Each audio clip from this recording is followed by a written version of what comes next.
AP Stedham, WHEP, Foley, Alabama. Say, Bryce, what are some of the films you're watching this summer to get prepared for the season? And do you like movies? You like to watch movies as well?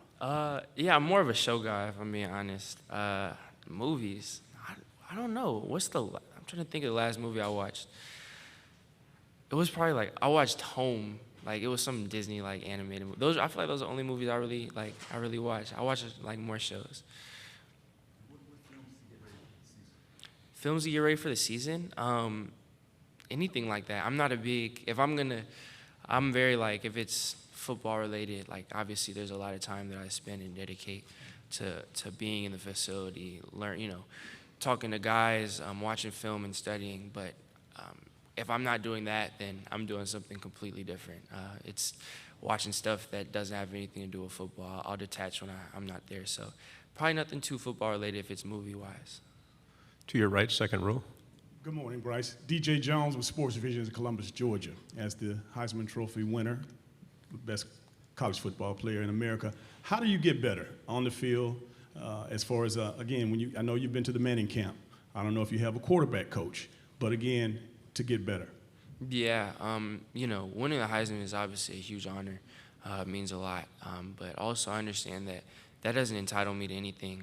Really, it's a award that celebrates one season that I had in the past, which is, again, an honor, but it doesn't mean anything towards me moving forward. It doesn't have any, it doesn't entitle me to anything.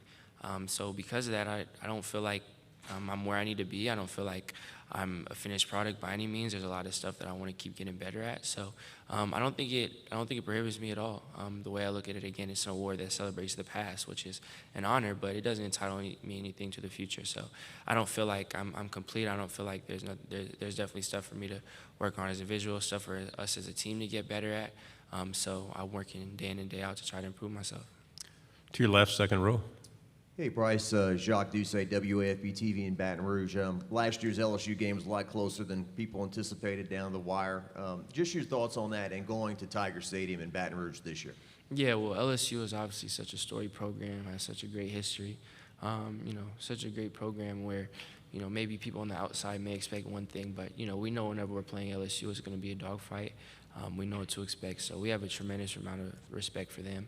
And, for us, obviously, you're always going to look back at it and you're going to see things you can improve on and things to get better on. But, we're happy to come out with a win. For us, again, whenever we play a program like LSU, the goal at the end of the day is to just win. And we have a lot of respect for them. And, we knew it was going to be tight. We knew it was tough. It definitely was. And, this year, like you said, we're going to Tiger Stadium. We're going there, and we know how hostile of an environment that is. We know what to expect. Again, it's going to be another tough game. We're going to need everything. Right now, we're about to start camp, so we're just taking it week by week. Right now, we're focusing on just getting better. And then, when we start game planning. But, again, when it's a program like LSU, we always know it's going to be tough. To your right, front row. Hi, Bryce. I'm Dick Cox with Cox Sports Broadcasting in Lindy Sports. I learned earlier today from Coach Saban that the thing he wants people to most know about him is he's good at sweeping, he's good at following instructions that his wife leaves for him to do, and he's good at housework. Okay, you've got the Heisman Trophy. A lot of people know that, but what would be the most important thing you would want people to actually know about you? Most important thing, I just say that I'm a man of faith. I feel like that's most important in my life. That's what guides my actions, what guides me to be the person that I am and I'm trying to become. So I'd say just being a man of faith and being a believer is probably what I want people to know most about me. Fourth row, and then pass the microphone to your other side. Go ahead. Hey, Bryce. Georgia Chambers, WFF 48 in Huntsville. Can you kind of touch on the type of player Kendall Randolph is and the type of leader he is on the offensive line? Dolph, man, that's my guy. A great guy. He's been with us for a while. So obviously a great leader. He's someone who has a lot of perspective. Always knows what to do. Always knows where to be. Always knows where to be. And someone who works super hard. That's someone that I'm really cool with. He definitely hasn't gotten the recognition that I feel like he deserves, but he's definitely instrumental in us. He's been a big part of the offense for the past couple of years, and now obviously he's looking to take that next step, and he's definitely going to be big for us on the field and off the field as a leader. So I'm glad you brought him up. because yeah, Kendall, he's really instrumental for us.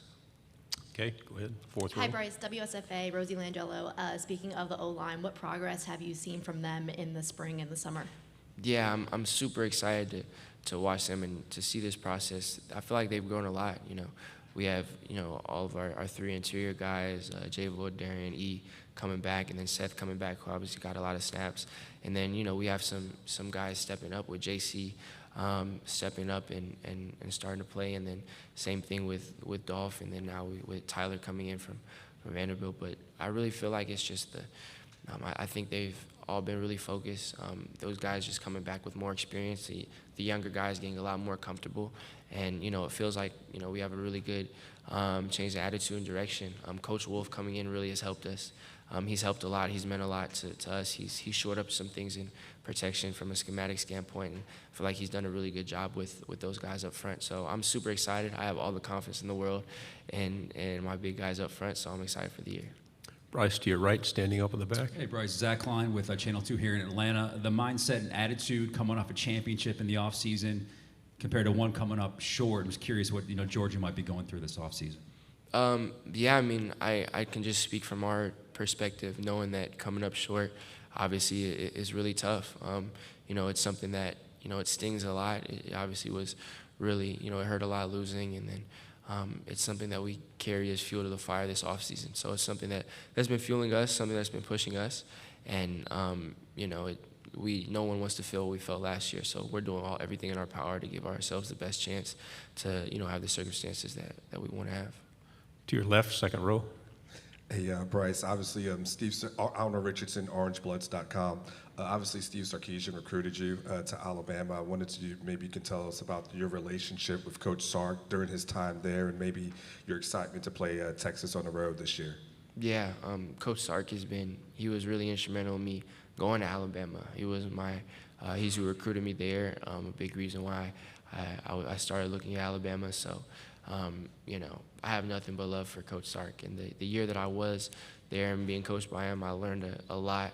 I was able to grow and learn a lot underneath him. So, again, right now it's just we're about to start camp, so it's just competing with ourselves day in and day out, and then we take everything week by week when the season starts. But with that being said, I definitely have a lot of love for Sark. I'm super excited, and yeah, again, for us it's week by week, but I have a lot of love for Sark. To your right, third row. Tyler Shaw with KBTX and College Station. Bryce, when you look back at last year's A&M game, is there going to be any more fuel to the fire when you guys take the field this year? Yeah, I mean, I feel like just the beauty about playing in the SEC, playing the schedule we do is, week by week anything can happen, and you have to take everything week by week, and obviously last year, that was tough for us, and it's something that we were able to look back at and try to learn from and try to turn into something constructive. But obviously, anytime you lose it, it obviously hurts. And we have a tremendous amount of respect for A&M, for the program, for the coaches, for everyone there. But at the same time, we have to take things week by week. So right now we're about to start training camp, so it's going to be that portion of camp, and then we know when that time rolls around, we know how good they are. We know what they can bring. So it's going to take everything for us to try to have the outcome we want. But we're taking it week by week. So when that week comes up, we're going to be excited for the challenge that they present to us. Final two questions. First is here on the front row. Hey, Bryce. Steve Moulton, WZZN out of Huntsville. I asked you last year about talking to Mac Jones and what kind of advice he was giving you, and you told me you wouldn't tell me what he gave you as advice. So what kind of mentor has Mac been to you? And finally, your shoes, even though we can't see them, I'm guessing you didn't pull those off the rack. Well, as far as Mac, learning under Mac, it's been a lot. It's been extremely helpful. Being able to just observe and be around him my freshman year, him being kind of my intro to college football, just seeing the process he had, seeing how he carried himself, seeing his approach towards the game, seeing how smart he was, how quickly he was able to process. That was really big for me. And then, as far as being a mentor, him being open and him being able to talk to me. Whenever I had a question, he'd always be there to answer. He was always sharing his process because he wanted me to be successful after him, which I genuinely appreciate. It definitely means a lot. So he's definitely meant a lot for me. He's been really, just being able to watch him, and still now, even if I have a question, I want to text him, he'll still always respond. He'll still text to check up on me, so that means a lot to me. And as far as the shoes go, I low-key did kind of get him out the rack. Like I got him from there. I got them from a kind of like a high-end store, but no, they're not custom, nothing crazy. But thank you for noticing. I do appreciate it. Wish we had time more, but our final question right here.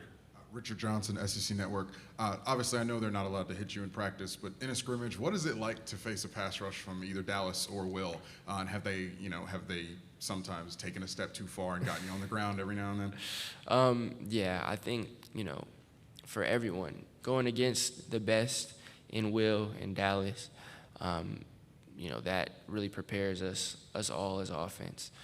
Those guys are obviously tremendous players, and being able to compete against them day in and day out is what gets us all better. Those guys are fierce competitors. We go at it back and forth throughout camp, throughout practice. So I feel like that's extremely beneficial for me, knowing what I can and can't do versus elite pass rushers, kind of trying to figure out the timing when stuff like that's going on. And then obviously it gets our O-line better. Those guys, especially at the tackle positions, they go after it. It's the best on the best. So just being able to be a part of that, it definitely gets us all better, gets me better. And I think Will might have a story about that, but it happens, when they're trying to give their all to get past tackles and chips from the back and whatever, and they're trying to get to me, and then you have to try to pull up last minute. It's hard. So we're all close. I know it's all love, and it's never been any hard feelings. I know stuff like that isn't intentional, but we're competing, we're going back and forth. So sometimes there's a little incidental contact, but that's just football. Bryce, thank you very much. Thank you.